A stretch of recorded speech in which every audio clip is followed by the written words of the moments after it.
السلام علیکم ورحمۃ اللہ وبرکاتہ۔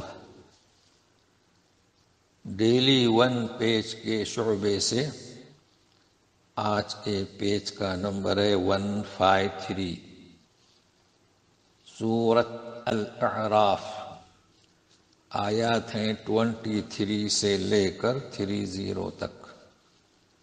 اعوذ باللہ من الشیطان الرجیم۔ قالا ربنا ظلمنا انفسنا وان لم تغفر لنا وترحمنا لنكونن من الخاسرین۔ قصہ چل رہا ہے، حکم ہوا تھا کہ جنت میں دانے کے قریب نہیں جانا، لیکن جب چکھ لیا تو یہ کلمات، دعا کیا کہہ رہے ہیں کہ اے ہمارے رب، ہم نے اپنے آپ پر ظلم کیا، اگر تو ہمیں بخش نہ دے، ہم پر رحم نہ فرما تو ہم خسارے والوں میں ہو جائیں گے۔ اب یہ جو کلمات ہیں سورہ بقرہ پیج نمبر 6 آیت نمبر 37 میں ذکر ہے فَتَلَقَّى آدَمُ مِن رَبِّهِ کلمات۔ یہ کلمات آدم علیہ السلام نے اللہ سے حاصل کیے۔ یہ ہے یہ دعا، ربنا ظلمنا انفسنا وان لم تغفر لنا وترحمنا لنكونن من الخاسرین۔ لہذا یہ جو بیان کیا جاتا ہے اور لوگوں میں جو تصور ہے کہ نبی کریم صلی اللہ علیہ وسلم کے وسیلے سے دعا مانگی، من گھڑت، چھوٹی بات، تو اسے نوٹ کر لیں، اس آیت کو اور سورہ بقرہ کی 37 آیت کو۔ اب گزشتہ صفحے پر شیطان کو کہا گیا تھا کہ جنت سے نکلو، اس رتبے سے نکلو۔ اب سنیے، قال اهبطوا بعضكم لبعض عدو ولكم في الأرض مستقر ومتاع إلى حين۔ اللہ نے فرمایا کہ اب اترو، جمع سب کے سب، تم میں سے ایک دوسرے کا دشمن، یعنی آدم حوا علیہ السلام ایک طرف، شیطان ایک طرف، ابھی سے بتلایا گیا تاکہ چوکن نہ رہو، اور تمہارے لیے زمین میں مستقر ٹھہرنا ہے، ایک وقت تک فائدہ اٹھانا ہے، اور یہ وقت واضح ہے ہم پر کہ ہر ایک کو جو مہلت دی جاتی ہے دنیا میں رہنے کی۔ قال فيها تحيون وفيها تموتون ومنها تخرجون۔ فرمایا کہ اب اسی میں تمہارا جینا، اسی میں مرنا، اور اسی سے اٹھائے جاؤ گے، یعنی زمین سے، زمین پہ رہو، زمین پہ ہی مرو اور وہیں سے اٹھائے جاؤ گے۔ یا بنی آدم قد انزلنا علیکم لباسا یواری سوآتکم وریشا ولباس التقوی ذلک خیر ذلک من آیات اللہ لعلہم یذکرون۔ اے بنی آدم، اتارا ہم نے تم پر لباس۔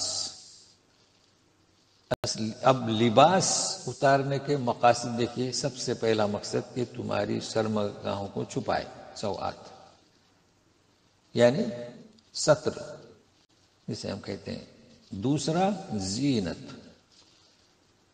تو دو چیزیں ہوئی، لباس ایسا ہو کہ ستر کو چھپائے، شرمگاہوں کو چھپائے، ایک چیز، دوسرا زینت، یعنی تم ایسا پوشاک بناؤ کہ تمہارے اپنے آپ کی شخصیت ابھرے، یہ جائز ہے زینت۔ اب یہ کہ زینت ہر علاقے کی مختلف ہے، عربستان میں جبہ، اور کیا اسے کہتے ہیں عمہ، اور جو بھی شکلیں ہوں، ہمارے یہاں کچھ اس سے مختلف ہے۔ تو بہرحال زینت کے لیے آپ پوشاک اپنا بنا سکتے ہیں، مگر قرآن کی وہ فصاحت اور بلاغت دیکھیے، وہ لباس التقوی ذالک خیر، ہاں، پرہیزگاری کا لباس یہ بہتر ہے۔ کہیں ایسا نہ ہو کہ اپنے آپ کی شخصیت ابھارنے میں حد سے تجاوز کر جاؤ۔ جی، یہ ہے وہ بلاغت۔ ذالک یہ یعنی کیا، یہ جو لباس ہم نے اتارا یہ بھی اللہ کی نشانیوں میں سے ہے کسی کی مجال کی اس قسم کا لباس اتارتا؟ اللہ نے انہیں اتارا سے مطلب اس کو وسائل فراہم کیے، یہ مراد ہے، تاکہ وہ سمجھیں، نصیحت حاصل کریں۔ یا بنی آدم لا یفتننکم الشیطان کما اخرج ابویکم من الجنة ینزع عنہما لباسہما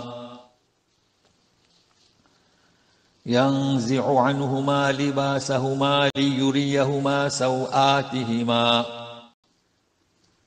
انہ یراکم هو وقبیلہ من حیث لا ترونہم انا جعلنا الشیاطین اولیاء للذین لا یؤمنون۔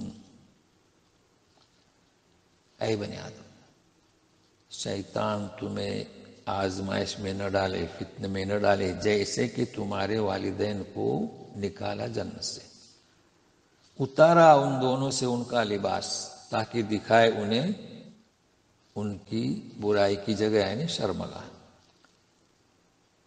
اچھا، اب ایک اور بات اس شیطان کے تعلق سے۔ اب یہ شیطان کے تعلق سے مطلب کیا، شیطان ہے کیا اصل میں؟ کان من الجن، جنوں میں سے تھا۔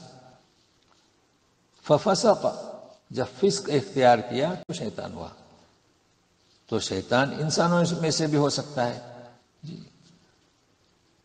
تو یہاں جو بیان کیا جا رہا ہے کہ وہ شیطان انہو یراکم ہوا وقبیلہ،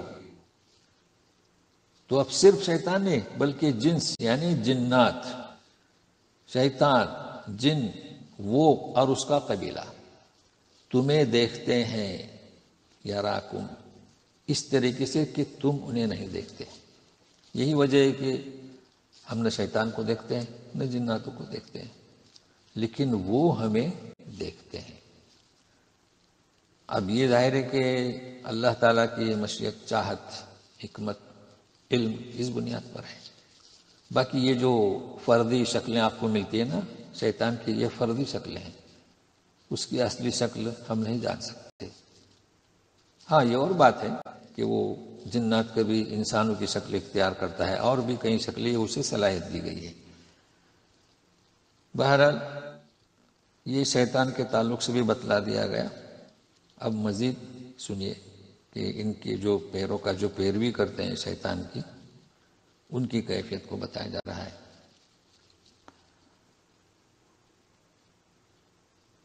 کہ ہم نے شیاطین کو دوست بنایا، کن کے لیے؟ جو یقین نہیں کرتے، ایمان نہیں لاتے۔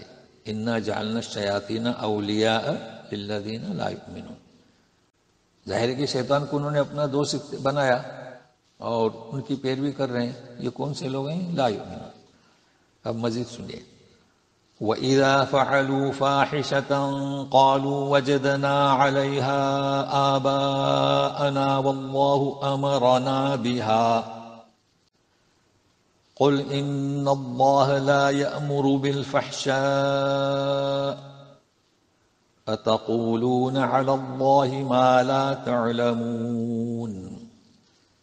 جب یہ کوئی فحش کام کرتے ہیں، کون؟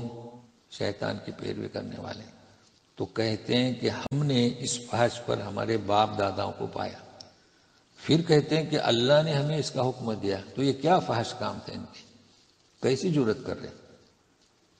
تو خانے کعبے کا طواف برہنہ ہو کر کرتے تھے، یہ فحش ہوا۔ پھر یہ کہ ہم نے باپ داداؤں کو پایا، پھر یہ کہ اللہ نے ہمیں حکم دیا، تو اس کا جواب دیا جا رہا ہے۔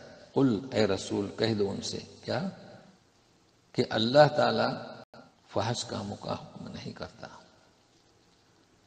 کیا تم اللہ پر ایسی بات کہتے ہو جسے تم جانتے نہیں؟ لہذا اے رسول تم ان سے کہہ دو، قل امر ربی بالقسط وَأَقِيمُوا وُجُوهَكُمْ عِنْدَ كُلِّ مَسْجِدٍ وَادْعُوهُ مُخْلِصِينَ لَهُ الدِّينَ۔ کما بدأکم تعودون، کہہ دیجئے کہ مجھے تو میرے رب نے عدل و انصاف کا حکم دیا ہے.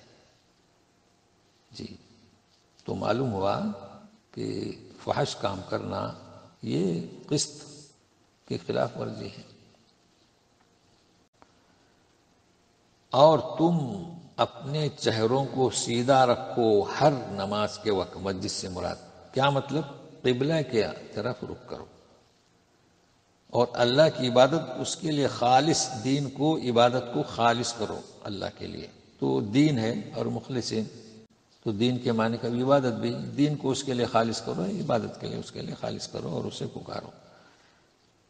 جس طرح تمہیں پہلے پیدا کیا اس طرح تمہیں دوبارہ پیدا کرے گا.